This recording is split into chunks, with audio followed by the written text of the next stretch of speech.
गणेशाय नमः। पुरुषोत्तम मास 16वां अध्याय।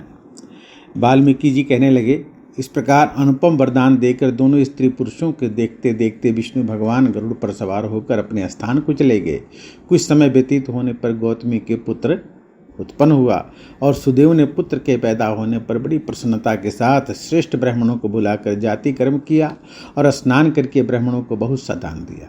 पिता के मनोरथ के साथ माता के मन को आनंद देने वाला वो पुत्र शुक्ल पक्ष के चंद्रमा के समान बढ़ने लगा।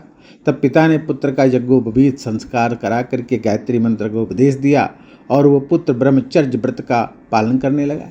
वाल्मीकि ऋषि कहने लगे, एक समय करोड़ों सूर्य के समान चमक वाले देवल ऋषि वहां पर आए।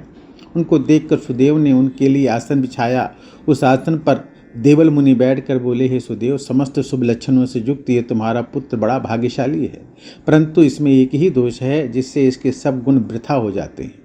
हे सुदेव, तेरा यह पुत्र 12वें वर्ष में जल में डूबकर मर जाएगा, जिससे तू मन में सोच नहीं करना। अवश्य होने वाला तो होगा ही, इसमें कोई संशय नहीं है, इसका कोई उपाय भी नहीं। वाल्मीकि जी कहने लगे कि देवल ऋषि के ऐसे वचन सुनकर के सुदेव शर्मा पृथ्वी पे गिर पड़ा और देवल मुनि इतना कहकर ब्रह्मलोक चले गए। और सुदेव देवल मुनि के वचनों को याद करके बहुत समय तक रोता रहा। फिर गौतमी पुत्र को गोदी में लेकर के प्रेम में मुख चूम कर अपने पति से बोली, हे ब्राह्मण महाराज, होने वाली वस्तु से भय नहीं करना चाहिए। जो होने वाला है वो तो होके ही रहेगा और जो नहीं होने वाला है वो कभी नहीं होगा। इसलिए हे नाथ, उठो और सब शरणागत जीवों के रक्षक निर्वाण पद को देने वाले भगवान विष्णु का भजन करो।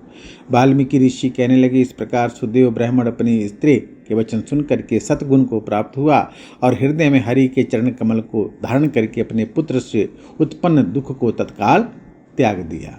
पुरुषोत्तम मास 16वां अध्याय संपूर्ण। बोलो बांके बिहारी लाल की जय।